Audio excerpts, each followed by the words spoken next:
सत श्री अकाल सारिਆਂ ਨੂੰ welcome to engineers career point platform. ਮੇਰਾ ਨਾਮ ਗੁਰਵਿੰਦਰ। ਸੋ ਅੱਜ ਦਾ ਮੇਰਾ ਜਿਹੜਾ ਵੀਡੀਓ ਹੈ ਉਹ PEAT+B JEE एग्जाम ਦੀ प्रिपरेशन ਦੇ ਰਿਲੇਟਡ ਹੈ। ਜਿਵੇਂ ਕਿ एग्जाम ਪੈਟਰਨ ਰਿਲੀਜ਼ ਹੋ ਚੁੱਕਿਆ ਹੈ, 80-40 ਦਾ ਪ੍ਰੋਪੋਰਸ਼ਨ ਹੈ ਸਿਵਲ ਦੇ ਲਈ, ਇਲੈਕਟ੍ਰੀਕਲ ਦੇ ਲਈ ਵੀ ਇਹੀ ਪ੍ਰੋਪੋਰਸ਼ਨ ਰਹਿਣ ਵਾਲਾ ਹੈ। ਹੁਣ ਅੱਜ ਦਾ ਮੇਰਾ ਵੀਡੀਓ ਇਸ ਚੀਜ਼ ਨੂੰ ਲੈ ਕੇ ਹੈ, ਨॉन ਟੈਕਨੀਕਲ ਪਾਰਟ ਜਿਹੜਾ 40 ਮਾਰਕਸ ਦਾ ਤੁਹਾਨੂੰ ਆਣਾ ਹੈ। देखो जो पहला PPSC एग्जाम कंडक्ट करवानी सी तो उस टाइम तो पहला 120 का होंदा सीगा रेशो, उस तो बाद फिर 90-30 का रेशो होया। तो जो 120 का रेशो होंदा सीगा, मैनू क्लीयरली याद है उस टाइम ना बच्चे बहुत ज़्यादा सिंसीयर नहीं सीगे नॉन टैक्नीकल पार्ट को लेके। 30 होया थोड़ा जिहा सिंसीयर हुए हैं। हुण मैं क्या देख रहा कि जो 40 मार्क्स ऐड हो गए हैं, मतलब 40 मार्क्स का नॉन टैक्नीकल पार्ट हो गया है, तो हाले भी वो सीरीयसनेस नहीं आई है नॉन टैक्नीकल पार्ट को लेके। हाले भी अपना जो मेन फोकस है वो टैक्नीकल पार्ट ते है। इसी चीज़ को लेके मैं एक वीडियो अज बना रहा कि जिस दे विच मैं तुहानूं एक चीज़ दस रहा कि जिहड़ा तुहाडा नॉन टैक्नीकल पार्ट है, target 40 out of 40 in non technical part, और ये बहुत ईजी है करना। ऐसा नहीं है कि इस कुछ डिफिकल्ट है, क्योंकि देखो नॉन टैक्नीकल वैसे मैं हुण एक सिलेबस फीस का ओपन करके मैं तुहाडे नाल डिस्कस करांगा एक टॉपिक को लेके कि किवें तुसीं इसदा स्ट्रैटेजी बनाना है। नॉन टैक्नीकल पार्ट देखो पहला तो आपां नूं माइंडसैट आपां नूं उस तरीके का बनाना पैना है कि यस नॉन टैक्नीकल पार्ट दे विचों मैं मैक्सिमम स्कोर करना है। If it is not 40 out of 40 but at least 35+, क्योंकि नॉन टैक्नीकल पार्ट एक ऐसा पार्ट है ICT, उस तो बाद तुहाडा कंप्यूटर वाला पार्ट आ गया, सॉरी अपना क्वांटिटी एप्टीट्यूड वाला पार्ट आ गया, रीजनिंग आ गया, इंग्लिश आ गया, पंजाब GK आ गया, पंजाबी आ गया। मैनूं इस गल का जवाब दो, इस दे विचों किहड़ा ऐसा पार्ट है जिसका सिलेबस बहुत ज़्यादा वास्ट है। अगर मैं तुहानूं क्वेश्चन पूछा, मैं दसो कि टैक्नीकल ज़्यादा वास्ट है तुहाडे लिए, नॉन टैक्नीकल ज़्यादा वास्ट है, आंसर इज कि टैक्नीकल बहुत ज़्यादा वास्ट है। हुण अगर सपोज तुसीं नॉन टैक्नीकल दे विचों अगर आपां जनरल स्टडीज़ वाला पार्ट देख लियो, उसकी एक वो वास्ट है, लेकिन वो ज़्यादा एक्सपैक्ट नहीं करेगा इंजीनियर तो। तुसीं कोई नॉन टैक्नीकल एग्जाम नहीं देन जा रहे हो, तुसीं एक टैक्नीकल एग्जाम देन जा रहे हो, वो तुहाडे तो हल्का फुल्का एक्सपैक्ट करेगा कि इसनूं हल्का फुल्का पूरा ओवरऑल पता होना चाहिए अपनी हिस्टरी के रिलेटेड, जियोग्राफी के रिलेटेड, पॉलिटी के रिलेटेड, करंट के लिए आप न्यूज़पेपर पढ़ते रहिए, तो उसकी ज़्यादा इन्ना ज़्यादा इंपॉर्टेंस नहीं होंदा उन्होंने लिए। नॉन टैक्नीकल सॉरी इंजीनियर तो इन्ना ज़्यादा एक्सपैक्टेशन नहीं होंदा कि बहुत ज़्यादा डेप्थ जो क्वेश्चन पूछेगा, बहुत ही सिंपल और बहुत ही स्ट्रेट पूछेगा। और ये मैं जी चीज़ तुहानूं बोल रहा कि बहुत ज़्यादा डेप्थ तो नहीं एक्सपैक्टेशन होंदी इंजीनियर तो, स्पैशली जनरल स्टडीज़ पार्ट ते, और ये एप्लीकेबल है हर एग्जाम दे विच, चाहे कोई पब्लिक सैक्टर का एग्जाम है, चाहे कोई स्टेट का एग्जाम है, कोई भी एग्जाम तुसीं लगा लो, उसदे विच ज़्यादा एक्सपैक्टेशन नहीं होंदी हैगी। जनरल स्टडीज़ SSC JEE वाला चक के देख लो, बहुत ज़्यादा डेप्थ जो क्वेश्चन नहीं पूछेगा।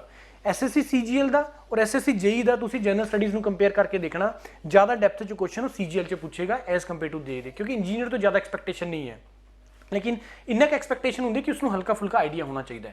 यही चीज़ मैं तुहानूं हुण अज कह रहा कि पहला तुसीं अपने माइंडसैट इस तरीके नाल बनाओ कि मैं 40 तो यार कम से कम 35+ मार्क्स करने हैं और उसनूं टाइम देना है। प्रॉब्लम कित्थे आंदी है, प्रॉब्लम कित्थे आएगी कि आप टाइम नहीं देंगे नॉन टैक्नीकल, जो कि नहीं करना है। टाइम देना, उसनूं प्रॉपर टाइम देना है, और उस दे विचों तुसीं अपनी प्रैक्टिस करनी है। Non technical quantity aptitude is all about practice, reasoning is all about practice. ICT जिहड़ा है, चलो मैं एक बार सिलेबस ओपन करदा, फिर आप एक करके इसनूं डिस्कस करते हैं। Let me open the syllabus.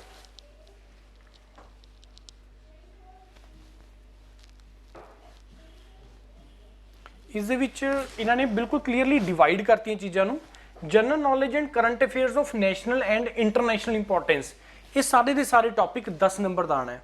मतलब तुसीं अगर देखोगे हुण पॉलिटी इशूज़, पॉलिटी की आप गल करिए, हुणे विजेंद्र सर ने यूरोपीडिया के उपर एक सैशन लिया सीगा, 7 घंटे का सैशन है, पूरी पॉलिटी कंप्लीट है उस दे विच। तो अगर 7 घंटे के तुसीं एक पॉलिटी सारा तुहाडा कंप्लीट हो रहा है, तो तुसीं ईजीली इस दे विचों 1 नंबर का आए या 2 नंबर का आए, तुसीं ईजीली इस दे विचों स्कोर कर सकते हो।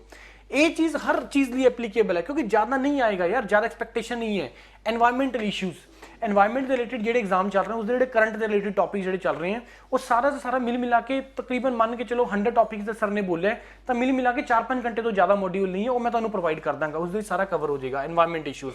अदरवाइज बहुत शॉर्ट तो करवाएगा ही करवाएगा टीचर भी कि क्या याद रखने वाला, क्या नहीं याद रखने वाला।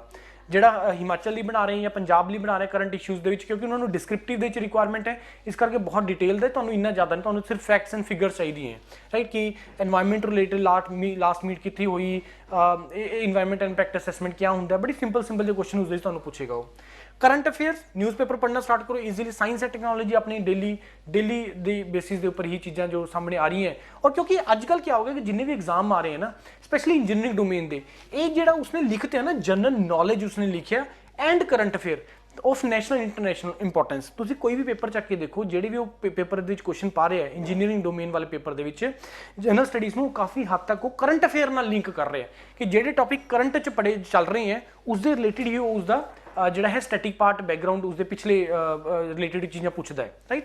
ਤਾਂ ਕਰੰਟ ਦੇ ਵਿੱਚ ਜਿਹੜੀ ਚੀਜ਼ਾਂ ਰਿਲੇਟਿਡ ਹੈ ਉਸ ਦੇ ਅਕੋਰਡਿੰਗਲੀ ਹੀ ਬਾਕੀ ਸਾਰਾ ਪਾਰਟ ਵੀ ਇਸ ਦੇ ਵਿੱਚ ਕਵਰ ਹੋ ਜਾਏਗਾ। ਇੰਡੀਅਨ ਫਰੀडम ਸਟਰਗਲ ਮੂਵਮੈਂਟਸ ਵਗੈਰਾ ਇਹ ਸਭ ਕੁਝ ਕਵਰ ਹੋ ਜਾਂਦਾ, ਤੁਹਾਡਾ ਹਿਸਟਰੀ ਦੇ ਵਿੱਚ ਸਾਰੀ ਚੀਜ਼ਾਂ ਕਵਰ ਹੋ ਜਾਣਗੀਆਂ, ਰਾਈਟ। ਤਾਂ ਵਿਜੇਂਦਰ ਸਰ ਦੇ ਜਿਹੜੇ ਸੈਸ਼ਨਸ ਹੈ ਕੁਝ ਜਿਹੜੇ ਕੀਤੇ ਉਹ ਮੋਰ ਦੈਨ ਸਫੀਸ਼ੀਐਂਟ ਹੈ ਇਹਨਾਂ ਸਾਰੀ ਚੀਜ਼ਾਂ ਨੂੰ ਲੈ ਕੇ। ਸਿਨੇਮਾ ਲਿਟਰੇਚਰ ਮਤਲਬ ਦੇਖਿਆ ਜਾਏ ਤਾਂ 9 ਟੌਪਿਕ ਬਹੁਤ ਜ਼ਿਆਦਾ ਹੁੰਦਾ ਹੈ, ਆਪਣੇ ਆਪ ਨੂੰ ਜਨਰਲ ਸਟੱਡੀਜ਼ ਬਹੁਤ ਵਾਸਟ ਸਿਲੇਬਸ ਹੈ, ਲੇਕਿਨ ਇਸ ਸਾਰੇ ਨੇ ਤੁਸੀਂ 40-50 ਘੰਟੇ ਦੇ ਵਿੱਚ ਬੜੇ ਈਜ਼ੀਲੀ ਵਾਈਂਡ ਅਪ ਕਰ ਸਕਦੇ ਹੋ, ਰਾਈਟ। ਉਸ ਤੋਂ ਬਾਅਦ ਪੰਜਾਬ ਹਿਸਟਰੀ ਐਂਡ ਕਲਚਰ, ਇਹ ਮੇਰੇ ਖਿਆਲ 'ਚ ਮੁਸਕਾਨ ਮੈਮ ਨੇ ਕੰਪਲੀਟ ਕਰ ਦਿੱਤਾ ਹੈ। ਤੁਹਾਡਾ 5 ਨੰਬਰ ਦਾ ਰਫਲੀ 250 ਪੇਜ ਦਾ PDF ਹੈ ਤੇ ਉਸ ਦੇ ਵਿੱਚ ਉਹਨਾਂ ਨੇ ਕੁਐਸਚਨਸ ਵੀ ਦਿੱਤੇ हैं, ਮੇਰੇ ਖਿਆਲ 'ਚ ਤਕਰੀਬਨ 300-400 ਕੁਐਸਚਨਸ ਨੇ ਜਿਹੜੇ ਉਹਨਾਂ ਨੇ ਪ੍ਰੈਕਟਿਸ ਕਰਵਾਤੇ हैं। ਤਾਂ 5 ਨੰਬਰ ਐਜ਼ ਪਰ ਮੁਸਕਾਨ ਮੈਮ ਕਲੀਅਰਲੀ ਉਹਨਾਂ ਨੇ ਬੋਲਿਆ ਸਰ ਇਸ ਤੋਂ ਬਾਹਰ ਨਹੀਂ ਆਏਗਾ, 5 ਦੇ 5 ਨੰਬਰ ਤੁਹਾਡੇ ਉੱਥੇ ਤੋਂ ਕਵਰ ਹੋ ਜਾਣਗੇ। ਤਾਂ ਇਹ ਕੁਝ ਐਸੀ ਚੀਜ਼ਾਂ ਜਿਨ੍ਹਾਂ ਨੂੰ ਆਪਾਂ ਨੇ ਮਿਸ ਨਹੀਂ ਕਰਨਾ ਹੈਗਾ, easily you can score. Reasoning ਔਰ ਮੈਂਟਲ ਐਬਿਲਿਟੀ, ਕੁਆਂਟ ਔਰ ਰੀਜ਼ਨਿੰਗ ਵਾਲਾ ਜਿਹੜਾ ਪਾर्ट है ਇਹ ਪਾਈ ਚਾर्ट ਦੇ ਉੱਪਰ एग्जाम क्वेश्चंस आने हैं, मतलब बहुत ही ज़्यादा क्लीयरली इन्होंने डिवाइड भी करते हैं कि रीजनिंग तो मैंटल एबिलिटी का 5 नंबर का आना है, न्यूमेरिकल स्किल्स मतलब क्वांटिटी एप्टीट्यूड वगैरह वाला पार्ट है 3 नंबर का आना है, तो तुहाडा जिहड़ा डाटा एनालिसिस वगैरह DI वगैरह पार्ट होंदा है वो तुहाडा 2 नंबर का आना है। ईजीली यू कैन स्कोर, सिर्फ तुसीं प्रैक्टिस करनी है, चीज़ां प्रैक्टिस करनी है, क्योंकि ऐसे क्वेश्चन दे विच क्या होंदा है क्योंकि ये वाला जिहड़ा पार्ट है ना क्वांटिटी एप्टीट्यूड वाला रीजनिंग वाला जिहड़ा पार्ट है ये अपने 10th तक आप चीज़ां पढ़ लैंदे हैं। ये भी जिहड़ा आपां सारी चीज़ां पढ़ी है ये भी सारा आपां 10th तक पढ़ लिया, ये भी सारा 10th च पढ़ लिया, पंजाबी भी आपने 10th तक पढ़ी है, इंग्लिश भी आपने 10th तक पढ़ी है, मतलब आउट ऑफ 40 मार्क्स 35 मार्क्स का वो पार्ट है जिहड़ा आपां 10th तक पढ़िया होया है। ना हुण साइकोलॉजिकली तुसीं सोचो कि यार जिहड़ी चीज़ मैं पढ़ी हुई है, अगर मैं एक चीज़ पढ़ी हुई है बहुत डिटेल च आपने अपने बोर्ड टाइम दे विच या कॉलेज स्कूल टाइम च पढ़ी है, अगर मैं उसको रिवाइज करांगा बहुत जल्दी रिकॉल हो जाएंगी चीज़ां। इंजीनियरिंग तो ये चीज़ है कि जिहड़ी तो बहुत ज़्यादा वास्ट है, सबजैक्ट्स बहुत ज़्यादा वास्ट है, डाटा बहुत ज़्यादा उन्होंने चीज़ों के विच, लेकिन इस दे विच बहुत ही ज़्यादा कंटेंट जिहड़ा है वो बहुत सिलेक्टेड कंटेंट होंदा है। जिस तरीके नाल तुहानूं टीचर करवाएंगे वो मोर दैन सफिशिएंट होंदा है कंटेंट जिहड़ा प्रोवाइड करवाएंगे, जिहड़े क्वेश्चन प्रैक्टिस होते हैं उस दे विच, राइट। तो ये वाला पार्ट 10 नंबर तुसीं ईजीली इस दे विच स्कोर कर सकते हो। इत्थे तुसीं मिस्टेक कित्थे करोगे, अगर करोगे तो तुसीं कैलकुलेशन च मिस्टेक करोगे या कोई उसने क्वेश्चन ऐसा पाता है जिससे कैलकुलेशन बहुत ज़्यादा डिफिकल्ट हो गई है, राइट। ये वाला पार्ट। उस तो बाद पंजाबी, यार मतलब आप सारे पंजाब चो हैं, मैं भी पंजाबी बोल रहे हैं, तो अपने लिए अखाना या मुहावरे किन्ने के डिफिकल्ट होंगे हैं, जस्ट आपने उन्होंने रटना है क्योंकि ये चीज़ां क्रैम करने वाली होंगी, रट्टे ही मारने इन्होंने। और आपने ऐसा भी नहीं कि कोई चीज़ रट्टे मारने हैं भी पहली बार कर रहे हैं, ये सारी चीज़ां आप पढ़ के आए हुए हैं, राइट। तो 5 नंबर तुसीं तो ईजीली ले सकते हो।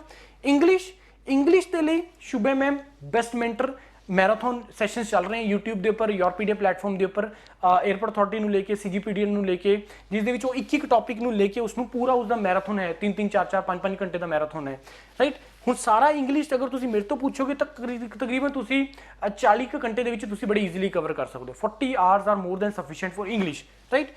उस तो बाद ICT तो मैनूं नहीं लगता कि 10 घंटे 8 तो 10 घंटे के उपर है। मुकेश सर ने एक वीडियो भी पाया सीगा, बाकी कंटेंट भी उन्होंने करवाना है और उन्होंने क्लीयरली बोल रहे हैं कि यार बेसिक ही उन्होंने पूछना है। तुसीं वीडियो भी मैं इस एंड च अटैच भी कर दांगा, इस वीडियो के एंड च अटैच कर दांगा जिहड़े उन्होंने टॉपिक पढ़ाए हुए हैं। तो कहने का मतलब ये है कि एक सारा का सारा जिहड़ा 40 मार्क्स है इसनूं बहुत सीरीयस लेना है, इसनूं इग्नोर नहीं करना, क्योंकि तुसीं इसनूं अगर तुसीं मेरे तो पूछोगे सर 40 मार्क्स लिए मैनूं किन्ने घंटे पढ़ना पैंदा है या पएगा या किन्ने घंटे का कंटेंट है, मैं रफली बोलूँगा 150 घंटे, इस तो ज़्यादा नहीं तुहानूं मेहनत करनी पैनी। तो 150 घंटे अगर तुहानूं 35 घंटे अपना 35 नंबर तुहानूं मिल रहे हैं, 35 मार्क्स प्लस मिल रहे हैं, मैं तो बोलूँगा 40 आउट ऑफ 40 स्कोर करो और तुसीं कर सकते हो। प्रैक्टिस वाली गल है, जिस कंटेंट नूं गो थ्रू करने वाली गल है, राइट। तो 150 घंटे के विच 35 नंबर मिल रहे हैं तो होर इस तो उपर होर क्या चाहिए, क्योंकि जो टैक्नीकल पार्ट है अगर तुसीं मेरे तो पूछो सर टैक्नीकल किन्ने घंटे कवर होंदा, तो टैक्नीकल तकरीबन 300-350 आवर्स तक टाइम लगता है टैक्नीकल नूं कवर करने लई, क्योंकि पहला उसकी थ्योरी करनी है, फिर उसके क्वेश्चन प्रैक्टिस करने हैं, फिर तुसीं खुद तो भी पढ़ना है, तो थोड़ा जा बर्डन घट हो जाएगा तुहाडा टैक्नीकल वाले पार्ट तो नॉन टैक नूं बहुत सीरीयस होकर चलना और अपना कंटेंट नूं प्रिपेयर करके चलना। काफ़ी बच्चों का डिमांड आ रहा सी सर डेडिकेटेड नॉन टैक का ये 40 नंबर का अलग मॉड्यूल बना दो, मैं अलग मॉड्यूल बनाता है, तुसीं वैबसाइट तो उसमें ज्वाइन कर सकते हो। उस तो बाद 1 दिसंबर तो फ्रैश बैच भी आप स्टार्ट करन जा रहे हैं, क्योंकि हले भी मैनूं लगता टाइम है अपने को, एग्जाम अप्रैल तो पहला नहीं होएगा। अगर अप्रैल तो पहला हो जाता है, मान के चलो मान लिया कि आप मार्च हो गया, सर तुसीं 1 दिसंबर तो बैच स्टार्ट कर रहे हो, क्या सर कंटेंट कवर हो जाएगा? यस कंटेंट कवर हो जाएगा, क्योंकि आपां देखो एक मेरे ऊपर डिपेंड नहीं करेगा कि सर तुसीं सिलेबस करवा दो कि नहीं करवाओगे, असीं करवा देना है। डिपेंड ये करेगा कि क्या तुसीं कितना क टाइम एक दिन दे विच दे पा रहे हो। ਅਗਰ ਤੁਸੀਂ ਵਰਕਿੰਗ ਹੋ ਜਾਂ ਤੁਸੀਂ ਟੋਟਲੀ ਫ੍ਰੀ ਹੋ, ਇਹ ਟੋਟਲੀ ਡਿਪੈਂਡ ਕਰੇਗਾ ਇਸ ਐਗਜ਼ਾਮ ਦੀ ਪ੍ਰੀਪਰੇਸ਼ਨ ਨੂੰ ਅੱਛੇ ਤਰੀਕੇ ਨਾਲ ਕਰਨਾ ਜਾਂ ਨਾ ਕਰਨਾ, ਕਿ ਤੁਸੀਂ ਇੱਕ ਦਿਨ ਦੇ ਵਿੱਚ ਕਿੰਨਾ ਟਾਈਮ ਦੇ ਪਾ ਰਹੇ ਹੋ। ਔਰ ਜਿੰਨਾ ਟਾਈਮ ਤੁਸੀਂ ਡਿਸਾਈਡ ਕੀਤਾ ਹੈ, ਸਰ ਮੈਂ 4 ਘੰਟੇ ਡਿਸਾਈਡ ਕਰ ਰਹੇ ਹਾਂ, ਸਫੀਸ਼ੀਐਂਟ ਹੈ, ਮੈਂ ਬੋਲੂੰਗਾ ਹਾਂ ਸਫੀਸ਼ੀਐਂਟ ਹੈ। ਸਰ ਮੈਂ 8 ਘੰਟੇ ਕਰੇ, ਸਫੀਸ਼ੀਐਂਟ ਹੈ, ਹਾਂਜੀ ਸਫੀਸ਼ੀਐਂਟ ਹੈ। ਜਿੰਨਾ ਵੀ ਟਾਈਮ ਤੁਸੀਂ ਇੱਕ ਦਿਨ ਦੇ ਵਿੱਚ ਦੇ ਰਹੇ ਹੋ, ਫਿਕਸ ਕੀਤਾ ਹੈ, ਤਾਂ ਉਸ ਦੇ ਲਈ ਤੁਸੀਂ ਰਿਚੁਅਲ ਮੇਨਟੇਨ ਕਰਨਾ ਹੈ। ਮੇਨ ਪੁਆਇੰਟ ਇੱਥੇ ਆਉਂਦਾ ਰਿਚੁਅਲ ਮੇਨਟੇਨ ਕਰਨਾ। ऐसा नहीं होता है सर मैं वर्किंग है 4 घंटे सर मैं डेली दे रहा, सर चलो कल संडे है सैटरडे मैं अज जाया ना किते, कल मैं सर 8 घंटे लगा लाँगा, नहीं होएगा। क्योंकि जो एक बार तुहाडा रिदम टुट गया, एक बार तुहाडा रिदम जिहड़ा बनया होया सीगा, मोमेंटम जिहड़ा बनया होया सीगा, तुसीं विच किते भी प्रॉब्लम क्रिएट करती, वो सारा डिस्टर्ब हो जाएगा। और ये एग्जाम जिहड़े हैं, कोई भी एग्जाम जिहड़ा है वो रिचुअल मंगदा है, वो कंसिस्टेंसी मंगदा है। अपना टाइम फिक्स करो, टाइम शेड्यूल बनाओ, तुसीं ईजीली उसनूं कर सकते हो।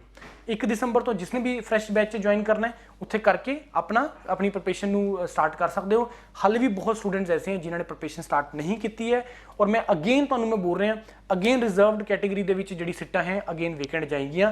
मेरी इस लाइन नूं किते भी कट करके सेव करके रख लो और मैनूं बाद विच दस देना कि यस सर तुसीं सही बोलिया सीगा। और क्योंकि फैक्ट इस दे बहुत बड़ा है कि आप प्रिपरेशन नहीं करते।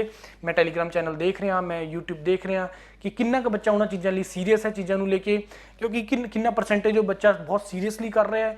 मतलब टू बी वेरी फ्रैंक, बच्चे ज्वाइन भी कर जाते हैं उस टाइम भी हले भी वो सीरीयस नहीं है, हले भी वो क्या है कि वेट कर रहे हैं सर एग्जाम डेट आएगा, कंटेंट सर मेरे को आ गया सर मैं पढ़ लूँगा, वो चीज़ नहीं करनी है। Now think about those person कि जिन्होंने कितने ज्वाइन ही नहीं किया या प्रैक्टिस ही नहीं कर रहे, हले स्टार्ट ही नहीं किया, उन्होंने लिए सिचुएशनस क्या बनेगी। क्योंकि इस बार जो कट ऑफ है, इस बार जी चीज़ा जो कट ऑफ जाएगा लास्ट स्कोर तक, वो इस बार पिछली बार नालों हायर साइड से जाएगा, क्योंकि उस टाइम सिचुएशनस होर सीगियां, आज सिचुएशनस कुछ होर है। तो इस करके अपना प्रिपरेशन करो, अपना बेस्ट दे के आओ। 80 नंबर लिए तैयार करो, 90 ली करो, 70 ली करो, 100 ली करो, 120 ली करो। अपने आप ਨੂੰ प्रिपरेशन करना स्टार्ट करो, अपने आप नाल धोखा ना दो, प्रिपरेशन करो और अपनी इस सिलेक्शन ਨੂੰ एश्योर कर लो। ये मेन चीज़ है। और दूसरा चीज़ है जो तुम इस पार्ट करोगे वो तो SSC JEE च भी काम आना है, और तो रेलवे रिक्रूटमेंट बोर्ड JEE च जिवें मैं तुहानूं दस्सिया सीगा कि 20,000 प्लस वैकेंसीज आनी है, उत्थे भी तुहानूं काम आएगा। राइट, स्टिल कोई डाउट है किसी भी चीज़ में लेके तुसीं मैनूं कॉल कर सकते हो, डायरैक्टली मेरे नाल डिस्कस कर सकते हो। कोई भी क्वेरी है तुसीं मेरे अपने डिस्क्रिप्शन च पा के गूगल फॉर्म नूं पा के उत्थे तो तुसीं एग्जीक्यूटिव नाल डिस्कस कर सकते हो। उस तो बाद डायरैक्ट लिंक जिहड़ा वैबसाइट दा जिੱਥੋਂ तुसीं ज्वाइन करना मॉड्यूल नूं और डिस्क्रिप्शन च दिया हुआ है, उत्थे तुसीं डायरैक्टली ज्वाइन कर सकते हो। क्वेरी कोई है, कोई डाउट है, तुसीं मैनूं डायरैक्टली कॉल कर सकते हो। Right, thank you and all the best.